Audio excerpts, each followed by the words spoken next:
Uhud. Di akhir tahun 2 Hijriah terjadi peperangan yang disebut dengan peperangan Uhud. Saat itu 700 kaum muslimin berperang melawan 3000 kaum musyrikin. Dari 700 kaum muslimin, Rasulullah memerintahkan 50 orang untuk berdiam di Jabal Rumat. Berdiam di Jabal Rumat, mereka adalah para pemanah. Rasulullah mengatakan dan memberikan amanat, apapun yang terjadi, jangan ada yang turun satupun di antara kalian. Kalian lihat kami menang ataupun kalah, tetap pada posisi kalian. Akhirnya berperanglah 650 melawan 3000 pasukan. Menanglah kaum muslimin, Bapak Ibu sekalian. Kaum musyrikin telah berlarian. Para sahabat yang berada di Jabal Rumat kemudian berijtihad untuk turun, membantu mengambil harta rampasan perang. Maka ketika mereka turun dari Jabal Rumat, Khalid ibn al-Walid saat itu yang masih dalam keadaan kafir melihat posisi Jabal Rumat ini kosong, sehingga Khalid ibn al-Walid berputar berbalik arah menyerang kaum muslimin dari belakang.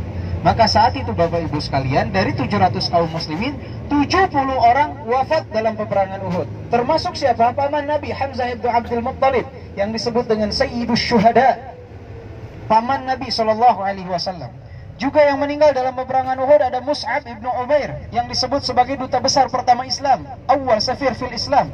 Mus'ab yang dulu di kota Mekah hidup kaya raya, penuh dengan kemakmuran, dia tinggalkan semuanya demi berjihad di jalan Allah Subhanahu wa taala. Saat wafat Mus'ab ibn Umair itu, Bapak Ibu sekalian, terdapat di tubuhnya 80 tusukan dan tidak memiliki harta yang cukup untuk dibelikan kain yang dapat menutupi tubuhnya. Jadi kalau kepalanya tertutup, kakinya kelihatan. Kakinya ditutup, kepalanya terlihat. Semuanya beliau korbankan di jalan Allah Subhanahu wa taala.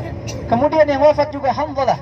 Hamzalah wafat dalam peperangan Uhud malam pengantin beliau. Beliau tinggalkan istrinya maju ke medan jihad. Ketika selesai peperangan Uhud, Rasulullah menemukan Hamzalah dalam keadaan wafat. Maka Rasulullah mengatakan, Hamzalah ra'aituhu bainas sama'i wal ardi ghasiluhul malaikah. Hamzalah, aku melihatnya di antara langit dan bumi, dia dimandikan oleh para malaikat. Sehingga Hamzalah dijuluki dengan Hamzalah al-Ghasil. Sisanya Bapak Ibu, dari 770 wafat, 630 semuanya terluka. Termasuk Rasulullah SAW, gigi beliau patah dalam peperangan Uhud, wajah beliau terluka dalam peperangan Uhud. Maka mustahil dusta, jutaan dusta, ribuan dusta kalau orang di zaman sekarang mengatakan bahwa ilmu kebal itu bagian daripada Islam. Kalau memang ilmu kebal itu bagian daripada Islam, yang pertama kali punya ilmu kebal adalah Rasulullah dan para sahabat. Tidak ada satupun yang akan terluka dalam peperangan Uhud, karena saat itu alat yang digunakan untuk berperang adalah senjata tajam. Tetapi itu tidak dikenal, tidak boleh meminta bantuan jin di syariat Islam ini. Dan ini tidak dikenal di zaman Rasulullah SAW dan para sahabat. Halo? Ya. Benar gak? Ya. Halo? Siap. Nah, kalau kita sekarang kan lihat orang kebal, hebat wali.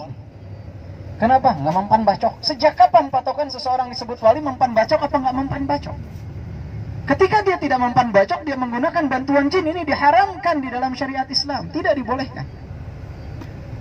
Halo? Ya. Mau turun enggak? Ya, enggak. Panas. Penuh.